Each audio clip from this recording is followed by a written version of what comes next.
Aloha and welcome to A Word with Ward. I'm Representative Gene Ward and we're here at the state capitol. And today A Word with Ward is a word with Peter Apo, a member of the OHA trusteeship.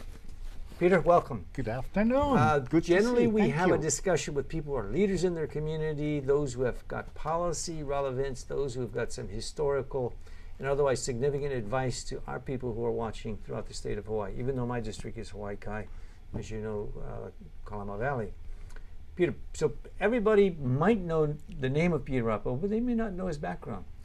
Peter, give us a quick bio. I mean, obviously you weren't born in New York City, but you grew up and etc. Give us a little bit. Yeah, well, basically the highlights for our purposes here is I've been in public service since 1980.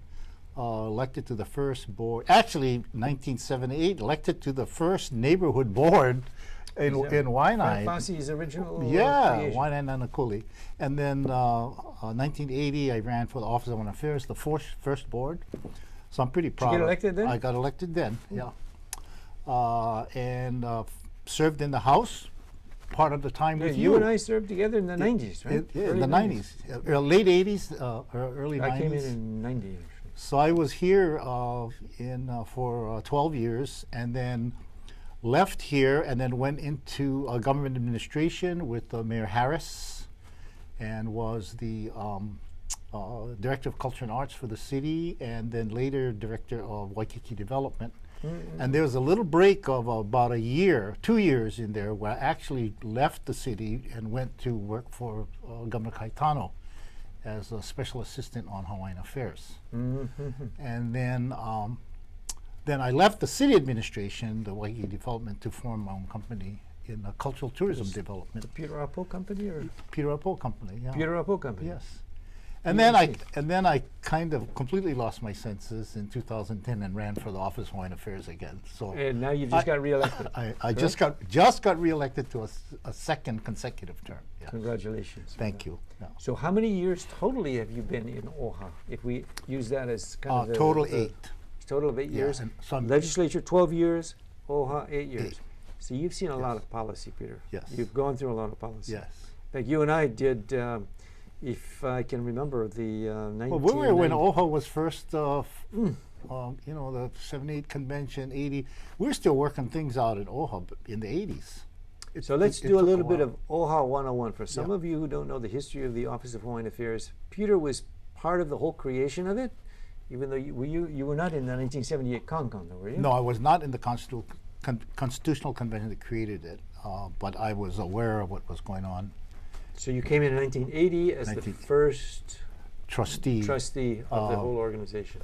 That was founded through the Constitution, yes. For those who don't know some of the basics about OHA, what would you say to well, people? you know, the essential challenge and the reason OHA was created is, you know, ever since the questionable or suspect way Hawaii became part of the United States, which is a debatable historical trauma, actually, for Hawaiians or other people.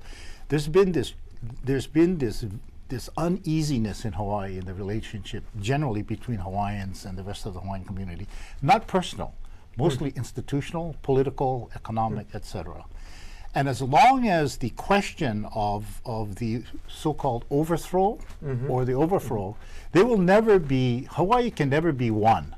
So the object is to make us one people. So the state gets involved through this Constitutional Convention by creating the Office of Hawaiian Affairs that sort of put a head on the octopus in creating an opportunity for Hawaiians to seek under the state banner self-determination. One of the purposes of OHA is to be able to hold property and to hold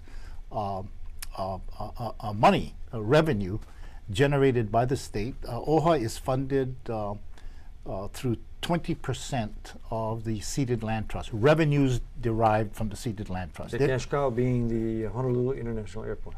Actually, we don't. We get a little revenue. No, that's kind of one of the controversies now. You're getting more versus. Yeah, most of the big money is excluded as a qualifier. But so the ceded land trust provides us with about $15 million a year, which the legislature provides as a steady amount. We're about to go back and anyway, back to the OHA. And then we have revenues derived. We have a portfolio. We're an interesting agency. Unlike any other state agency, we are able to hold private title to land. We're able to invest money. We're able to carry an investment portfolio. We're able to function like a corporation, and which we pretty much do. Could you review some of those assets, Peter? Like some of the land-based was a rather recent phenomenon with Kaka'ako? Yeah, up to now we've been pretty much a cash trust with stocks and so while we hold some land, the lands that we held were called legacy lands. They were not, revenue was not the point of those lands. They were culturally valuable properties. So they were purchased. Kaho'olawe is not it's with still OHA, but kind of on the side. Waimea Valley as an example, and then we own 20,000 acres in the Puna district. It's largely conservation forest. You guys own the volcano? We own an important part of the Well, you're getting more. It's going to expand shortly too. What can I say? Okay. Pelly's mad at us, I guess. Well, we're going to see. There's enough of all got there this morning. But the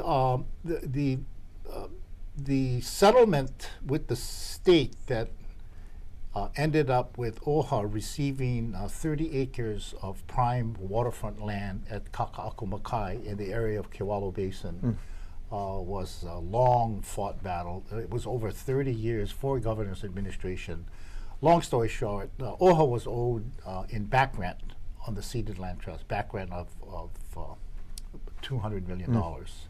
And so and there'd been a couple of attempts where we came close over the years, but never quite made it. So it wasn't until Governor Abercrombie came into office that we were finally able to settle. But Peter, the controversy of Kaka'ako is the building rights for residential property, and I remember, because I voted for it, to do the $200 million reparation, if you will, or payment through or vis-a-vis the land, but also many of us were saying, okay, do the rezoning or do the residential part of it then, but I understand OHA said, no, we want it clean, we're just going to do the land, and then we'll do stuff in the future, which now we're kind of...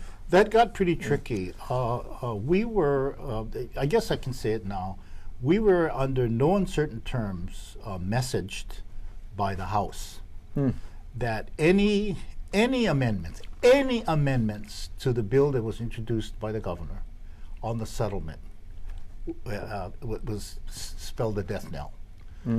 So we were not opposed to having the residential taken up the first year, but not in that bill.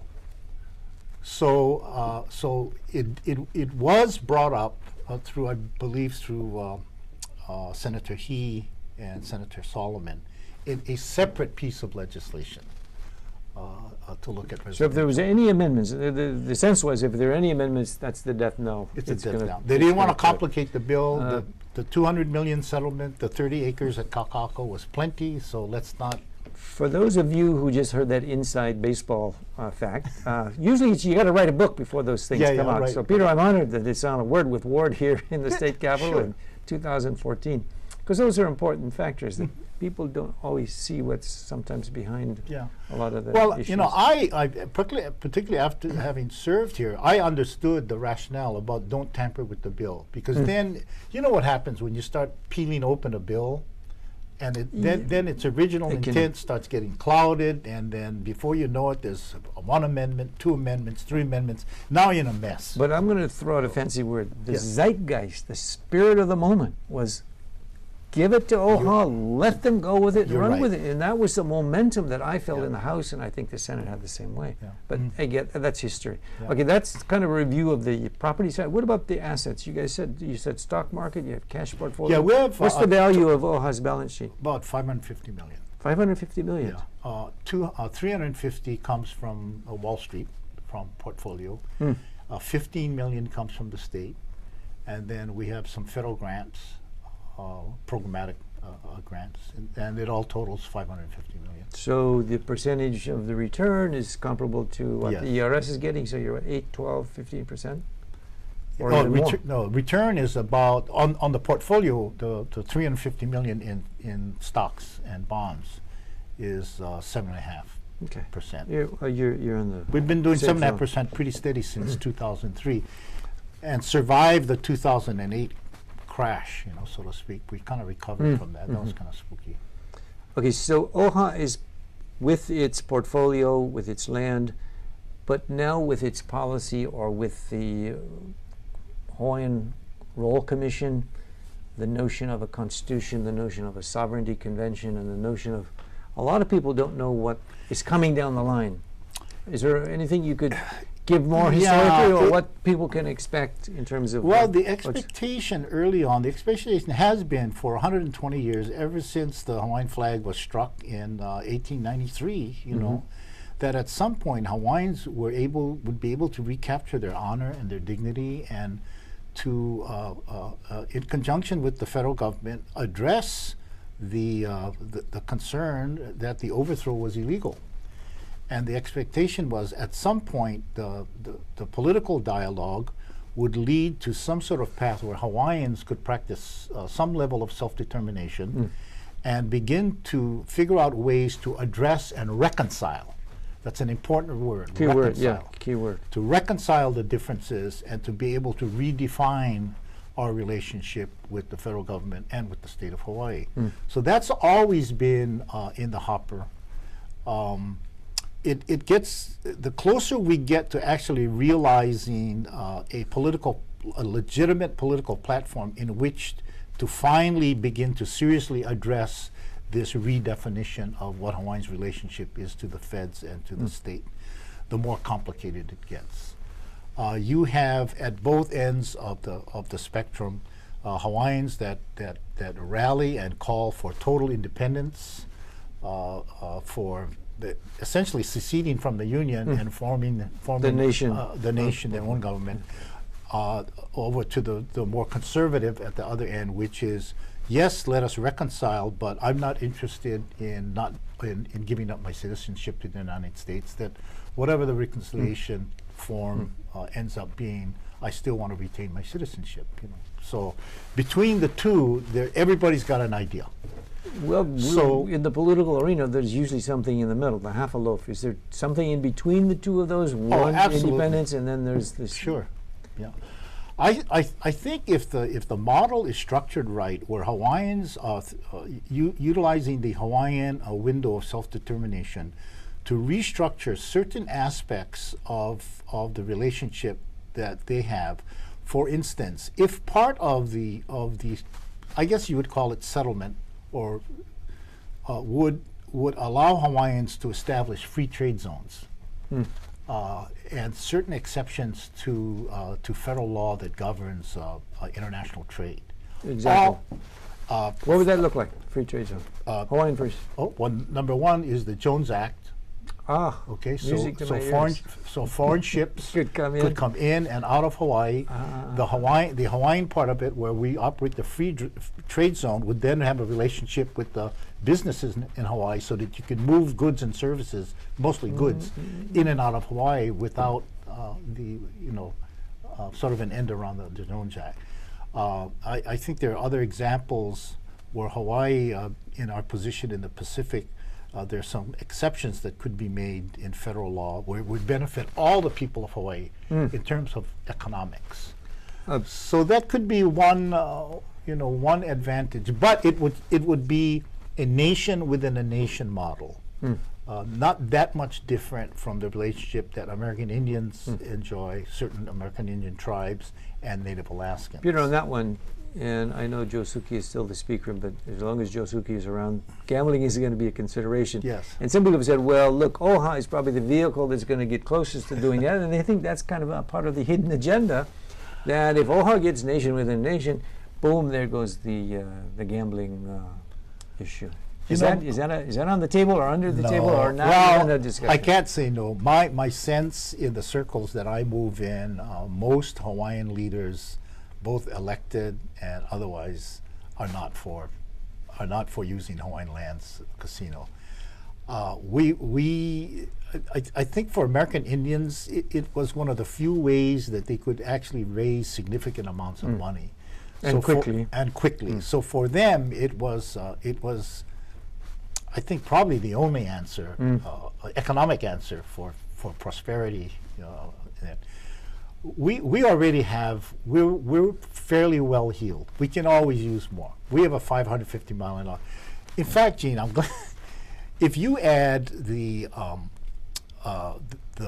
worth of the three major ali'i trusts, Kamehameha Schools, Queens Hospital Systems, and the Queen Liliuokalani Trust, plus the Department of Hawaiian Homelands and the Office of Hawaiian Affairs, we are collectively own in fee title hundreds and thousands of acres of land and billions in cash. Assets. Now, I have to be careful when I say this because people will use it against and say, well, you know, you people are always looking for entitlements, you're all looking for special breaks and, you know, and get exemptions from stuff. But you already have all this money. Well, yeah, so when you put it all together, it can be a considerable amount. And the other thing is I'm trying to get interest the elite trust in launching a study on the impact of Hawaiian spending on the Hawaiian economy, using those five organizations, tracking Hawaiian money as it moves through the community.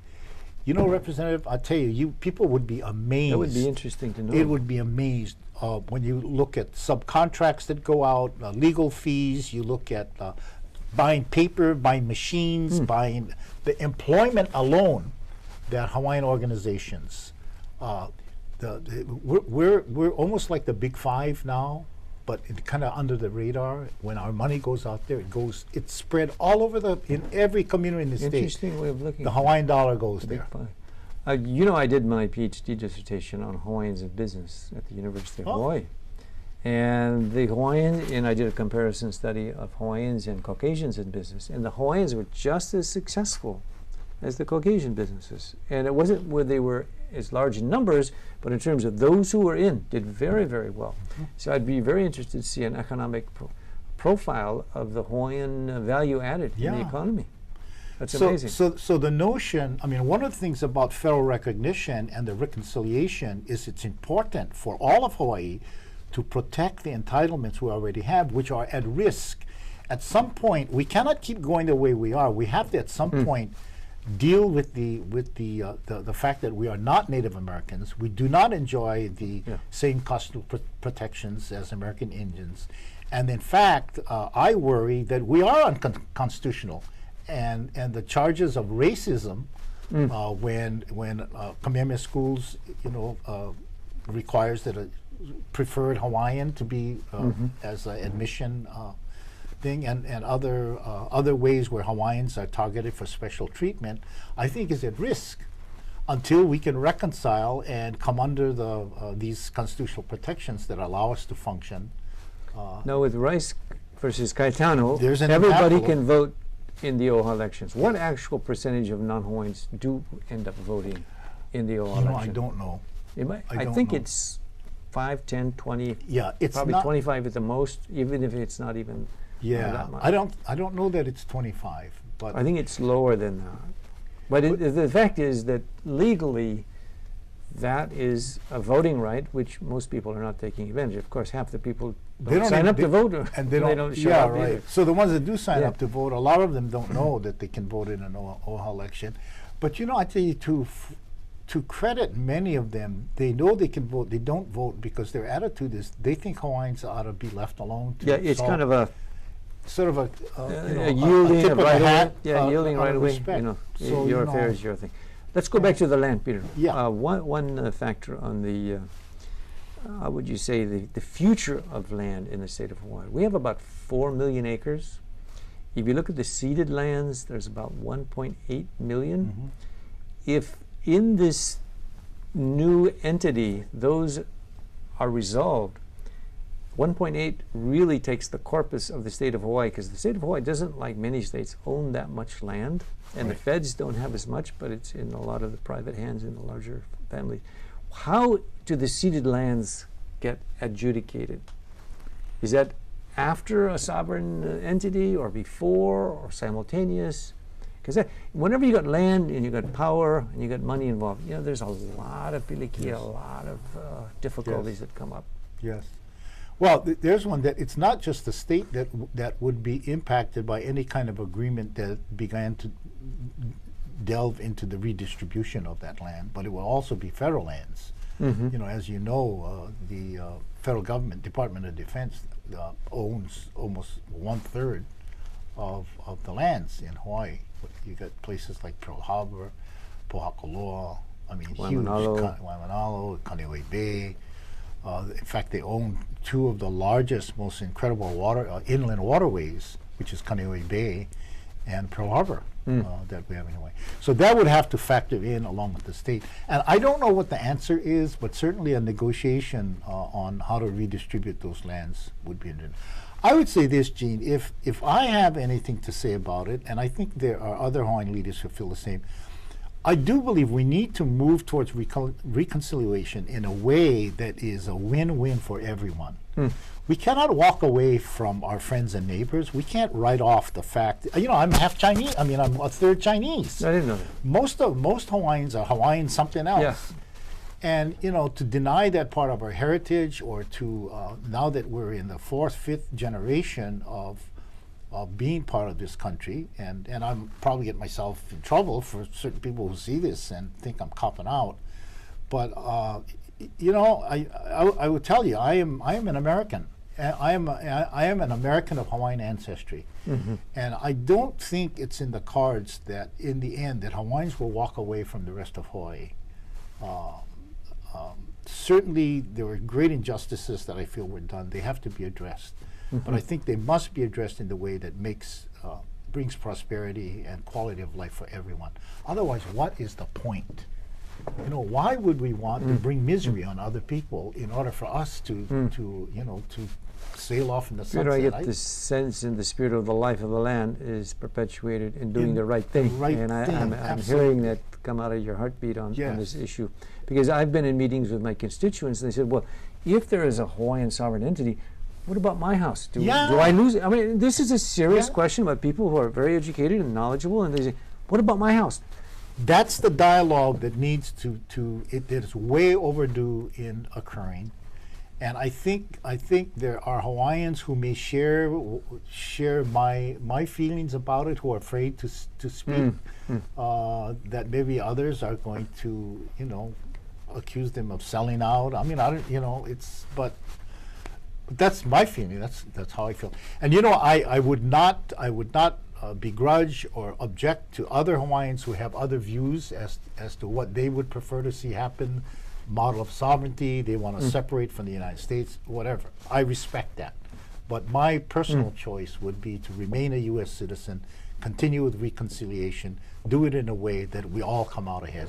Peter, on those options, you know, they have such things as focus groups and polling. I would think that OHA would want to do some kind of a, not just feeling of the temperature, but what kind of models seem to fit the community best? And I know there's not a consensus on any, but... Representative Ward, I'm having a lot of trouble trying to get some of our institutions interested in doing a poll. You're absolutely right. We need to poll. We need to find out, you know, what the temperature of the water is. It's important so that we understand what the challenges are, and we can begin to address concerns that might be raised. Sandy Beach in my district was proposed to be Obama Beach, and you can't believe the pushback when the people out there say Obama Beach or Sandy Beach. Sandy Beach, and in other words, you get a sense of what's going on. But you know, that reminds me of Kalaeloa, right? Kalaeloa, which was named after Captain Barbers. He became Barbers Point. Oh, yeah. And then so it's like, you know, Back to the Future.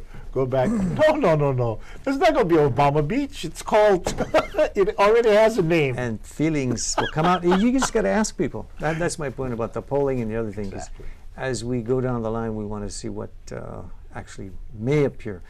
We've almost run out of time. I want to go back to some inside baseball thing, Peter, because you and I worked together really heart to heart, head to head, in the 90s when the Clinton resolution was going for the apology.